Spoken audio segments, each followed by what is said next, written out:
I går der begyndte vi forberedelsesfasen, hvor vi blandt andet fik lavet den her udfordring. Udfordringen er, at unge mennesker let bliver afhængige af diverse midler, som f.eks. alkohol, stoffer, rygning osv. Så de belaster deres krop fra en ung alder.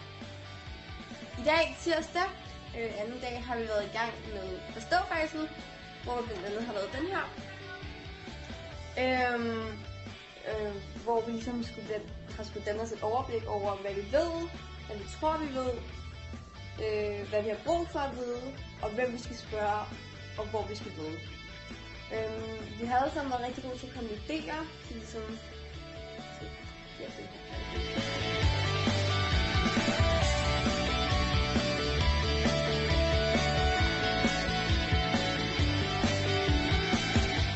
Torsdag, og vi er i færdiggørfasen. Jeg synes, vi har arbejdet rigtig godt sammen. Vi er i gang med at lave nogle plancher og sådan noget, og der er ikke rigtig nogen, der har taget styring. Vi alle sammen har været med til at bestemme, hvad vi vil lave, og jeg synes, det er rigtig